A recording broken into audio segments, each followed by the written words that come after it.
Hey guys, I'm Jackie Wooden. I'm going to respond to Brittany's case study.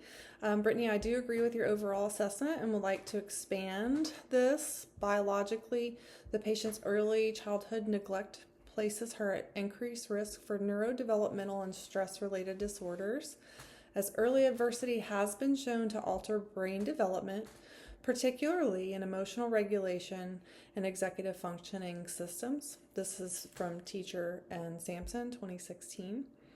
Additionally, her documented MTHFR gene variant may contribute to impaired folate metabolism, which has been associated with neuropsychiatric symptoms, including irritability and cognitive dysfunctioning. That's from Ming et al., 2022. Psychologically, her emotional dysregulation, aggression, and impaired attachment are consistent with trauma related pathology. From a sociocultural standpoint, while she is now in a stable home, early relational trauma continues to impact her ability to form secure attachments. Caregiver stress is also an important factor, as high caregiver burden can influence behavioral outcomes. Her difficulties at school and with an IEP support plan further support functional impairment across settings.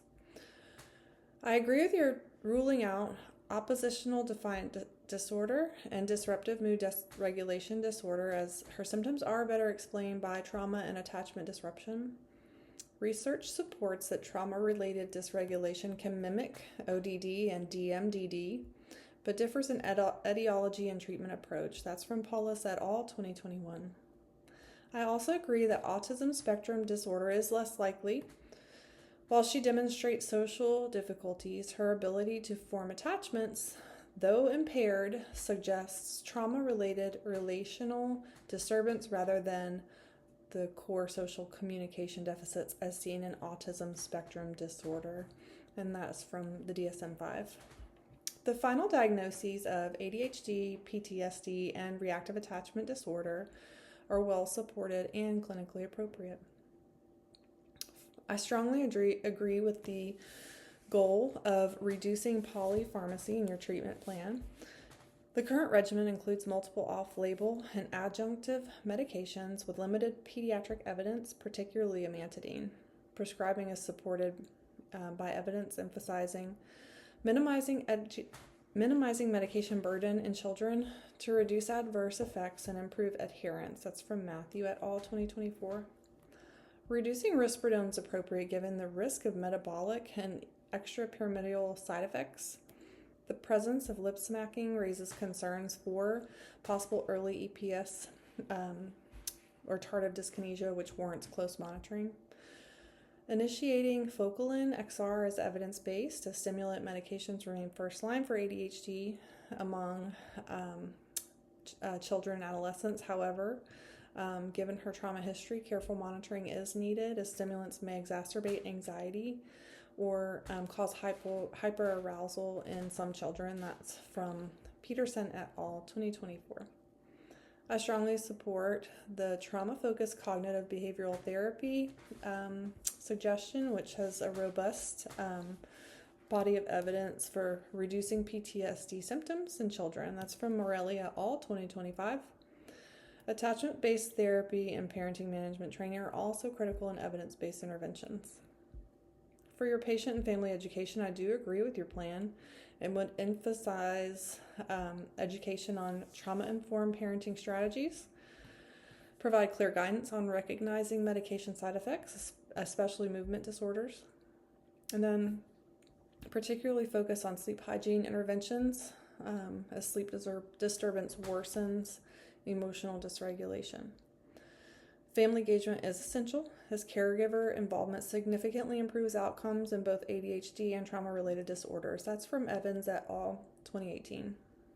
For your first question about the MTHFR gene variant, so this may contribute to the patient's symptoms through impaired folate metabolism, which affects the methylation process, which is critical for neurotransmitter synthesis, including serotonin and dopamine. That's from Ming et al., 2022.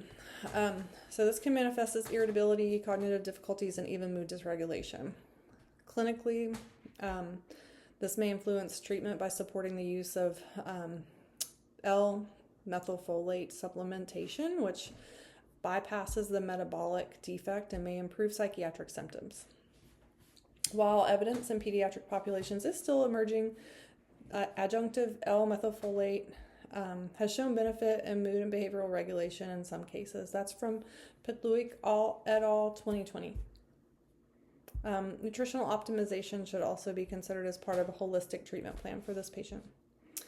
For question 2, you discussed differentiating trauma versus DMDD. So differentiating trauma-related dysregulation from DMDD is critical. The trauma-related symptoms are typically linked to identifiable adverse experiences, including hypervigilance, attachment disturbances, and context-dependent emotional responses are all of those that are typically linked to adverse experiences.